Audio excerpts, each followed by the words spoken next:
August 1945. The war is over. The guns have fallen silent. And across the vast Pacific, something extraordinary, and unsettling is happening. On isolated islands from Saipan to Tinian, from Guam to Okinawa, thousands of Boeing B-29 Superfortress bombers sit perfectly aligned beneath the tropical sun. Their polished aluminum skins reflect the light. Their propellers stand frozen in time. These are not wrecks. They are not captured enemy machines. They are the most powerful weapons the world has ever seen. The aircraft that burned cities to ash and delivered the atomic bombs that ended World War II. And now, they have no war to fight. Victory, it turns out, has created a dangerous question. What do you do with nearly 4,000 strategic bombers when peace arrives overnight? The B-29 was never meant to become obsolete so quickly. It was a marvel of engineering. Pressurized crew compartments, remote-controlled gun turrets, guided by primitive computers, and the ability to carry 10 tons of bombs farther than any bomber before it. It was also staggeringly expensive. More than $3 billion were poured into its creation, to more than the Manhattan Project itself. America had bet everything on the Superfortress. By August 1945, 3,970 B-29s had been built. Roughly 2,800 were still operational when Japan surrendered. They were scattered across more than 40 airfields, some deep in the Pacific, others back home in the United States. On Tinian alone, over 260 aircraft stood ready for missions that would never be flown. Crews waited beside planes that would never take off again. Orders never came, and every single day the cost kept rising. Each Superfortress required constant maintenance. Its powerful R3350 engines were notorious, prone to overheating, fires, and failure. Keeping the fleet alive cost the Army Air Forces $14 million every month. Peace had arrived, but the bills did not stop. Yet abandoning the B-29 was unthinkable. It was the only aircraft capable of delivering atomic weapons. The only bomber that could strike deep into enemy territory if relations with the Soviet Union collapsed into war.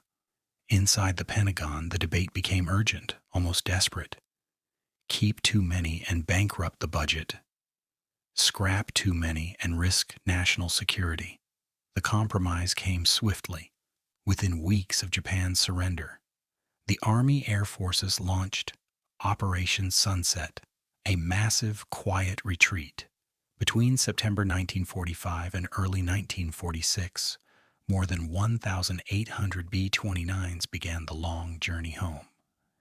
They lifted off from Pacific Islands, island hopping across thousands of miles, Guam to Hawaii, Hawaii to California, carrying crews who sensed this chapter was ending. At American airfields, inspectors made ruthless decisions. Only the newest, least used bombers would survive. The rest were marked for storage. By mid-1946, just around 740 aircraft remained active. The others were flown to lonely desert bases, Pyote in Texas, Davis-Monthan in Arizona, parked in endless rows, engines sealed, windows covered.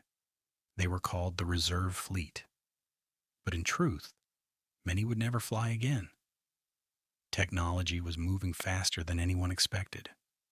New bombers like the B-36 could cross continents without refueling. Jet aircraft promised speeds the Superfortress could never reach. The B-29, once untouchable, was already falling behind. Then, in June 1950, war returned.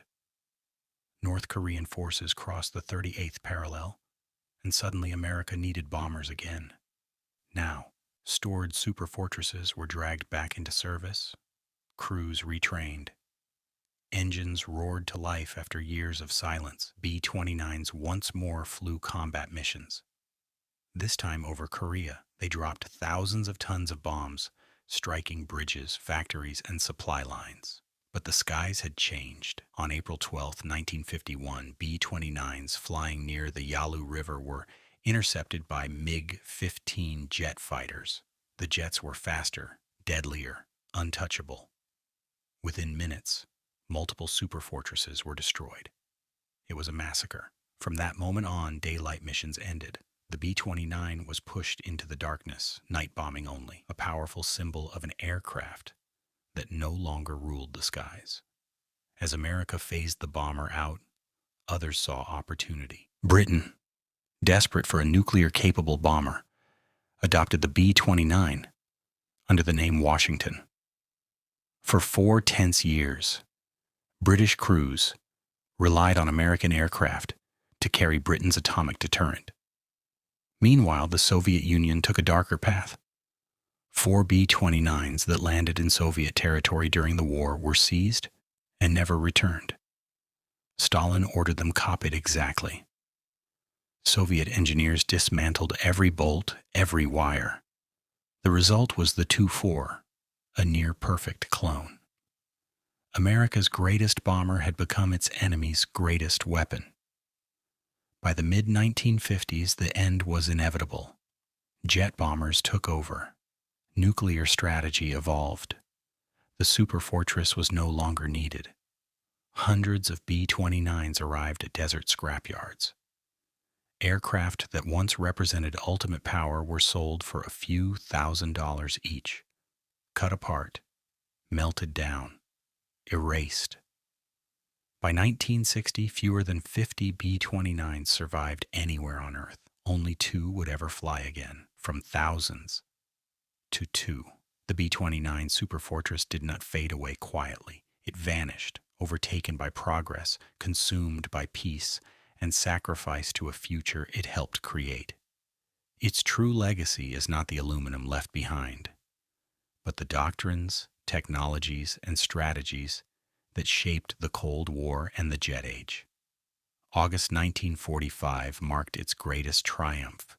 Within a decade, it marked its disappearance. If you want to explore another vanished weapon of World War II, watch what happened to Germany's V-2 rockets next, and how they reshaped modern warfare. Like, subscribe, and hit the bell for more history hidden in plain sight.